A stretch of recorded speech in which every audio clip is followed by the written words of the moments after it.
I want you to look at this. He has that boat looking so good. Repainted the white, put another coat and changed the color. I bought him that paint, and I don't mind helping him out. It's no big deal at all.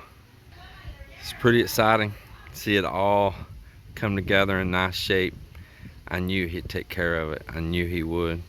He keeps his house and stuff in really nice order and condition.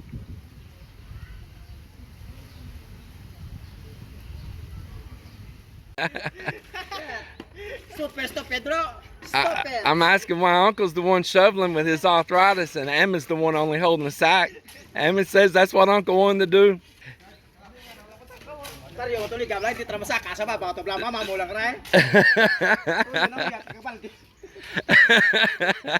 I said, we know he's going to be crippled again later. Well, good morning, everybody.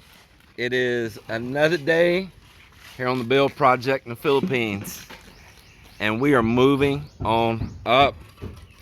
The guys are preparing for a mix out here this morning. They're filling their barrel full of water they use to dip out of here, and it is about to happen again.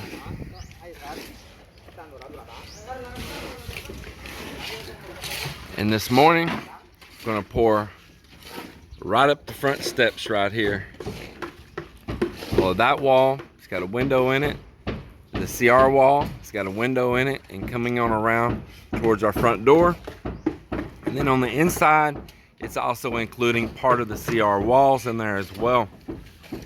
Really excited about this pour. They worked on it a lot out here yesterday, prepping that. I didn't get really no time video with it. I didn't feel real good yesterday, so I kind of stayed in a lot and just rested. But I feel great today, and I'm really excited to be back out here and be a part of everything happening. But I did spend time with them even when I wasn't feeling good, but I felt like I wasn't a good energy around them, because I, of course, didn't feel good, and I'm a little grouchy, and I'm kind of nitpicking, and I said, you know what, I better just go away. Just go in, rest, lay down, and try to get to feeling a little bit better, instead of coming up here and bringing my grouchy attitude and bothering them and irritating them, because they had it. That's just nitpicking. Just doing what a builder does, especially when you want to put a lot of pride in it. My solar panel's going. Yeah. And that is not the height yet of the complete finished wall. Y'all gonna be amazed when this is done. In the front here, it's gonna have the appearance of being a full 3-story. So when you come up these steps, when it's done, not just this wall section, done, you're gonna walk up these steps and you're really gonna look up high at a wall there, and it's really gonna have the impression of a mega structure. And it was planned that way. I had it planned that way to have it a real tall tower-like look in the front, because my name is James Hightower, and why not move it right up to the very front, and it's going to give the street presence of a very tall structure, even though the rest of all that roof deck up there is going to be an open space.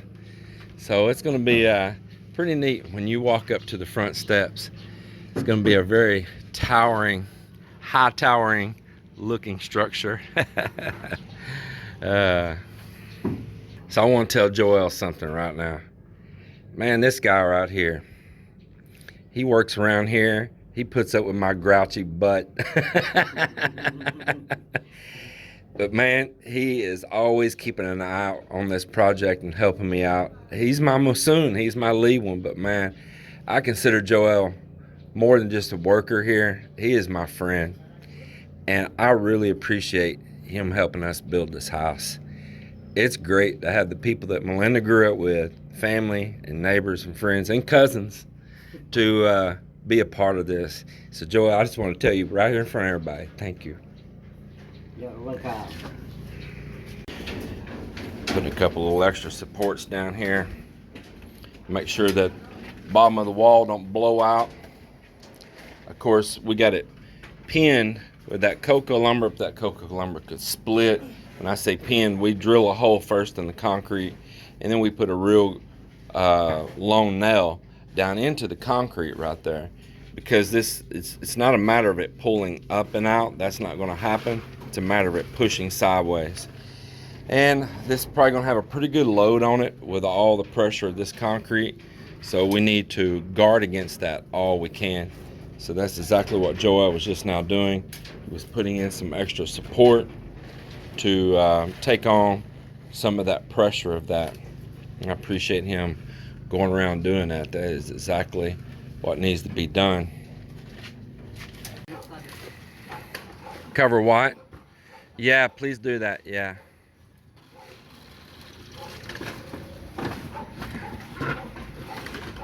Just turn it over. There you go. That'll work. So yeah, Joel sees. I always watch him out. He's covering up right there, the solar light hanging there. Well, there he goes. Might poured water all down in the bottom first. Got the inside the forms and everything wet, and just makes everything work out better and slick down inside. And here he begins on the pour.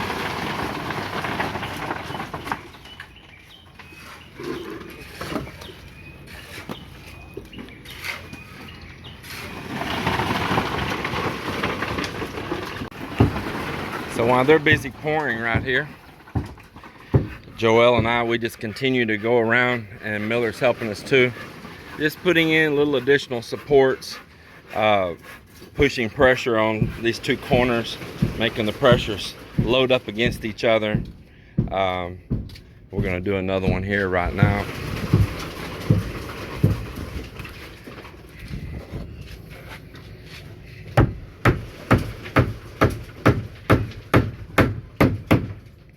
We have two walls here that we're pouring thicker than our normal pour, 6 inches thick instead of our normal 4.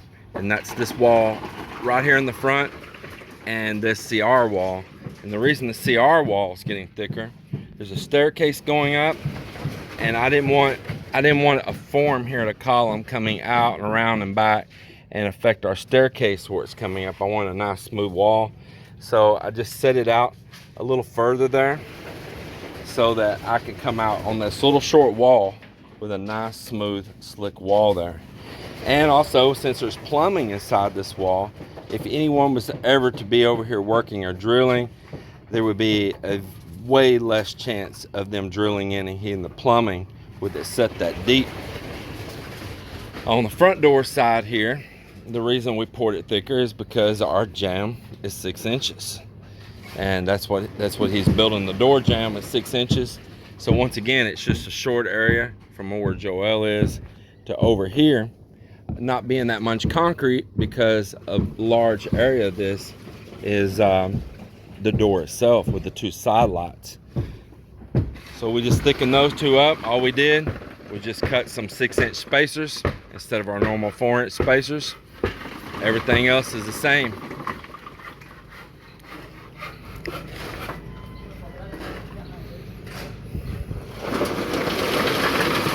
They actually could have started pouring this yesterday.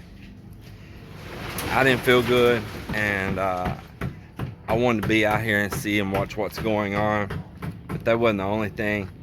I said, you know, they worked hard all day. They'd be doing an end of day pour, and what if they don't get it done in time?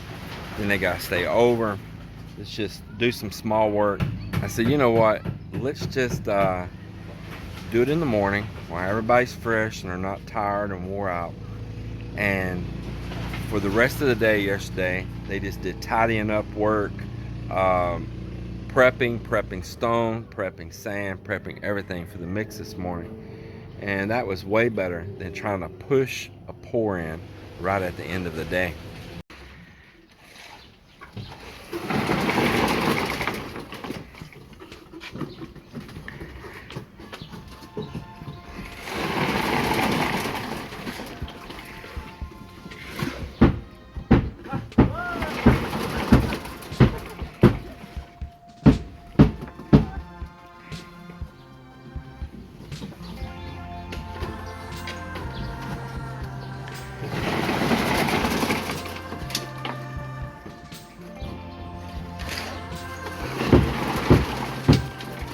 Is it halfway yet?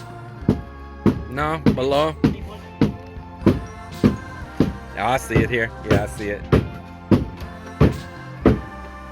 It's over here bleeding right now.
Just after lunch, had me some tamales and some refried beans. That was my lunch. Had me some coffee right now. Gave the guys 30 minutes extra at lunch today instead of hour lunch. They got an hour and a half. You wanna know why? Because they poured a lot of concrete this morning and they were tired. And all they liked filling up the forms was about the last foot. And it was still gonna take a good little bit of concrete toting it up there in this heat to even get that last foot for as many forms as we're filling today. I said, you know what, guys? I was inside, I wasn't helping them. They wanted to just do the rest after lunch. I said, but it won't bond, and we're gonna have a cold joint, and it's gonna be right up there on the top of the wall. I just don't want that. I don't want a 1 foot cold joint and a columns or anything. I said, we need to go the whole distance. Their faces look tired and they look weary. And I said, I tell you what, guys, if you'll finish that up, do another mix and finish it up. I said, I'm gonna give you 30 more minutes at lunch. And also, I'm gonna go change my clothes and I'm gonna get out here and help you finish it. So I grabbed some ice, made these guys a pitcher of ice cold tea. Give them a little energy and refreshing there. And I started toting water and helping them out and toting concrete. And man, it wasn't just a few minutes, we had it knocked out. And so they took their lunch and they took their hour and a half and come back and they're cleaning up all the slag and the mess now. And work resumes on, you know. You can be stern, but don't be an. And you know, understand how hard they're working. And don't be a jerk and just finish that, blah blah blah. You son of guns, don't talk like that. Bargain with them. It helped them. Man, we got it done so quick, it was unreal. They were just tired. Their minds is tired, their bodies is tired. It helped that I got here and helped them too. Just remember, don't be a jerk.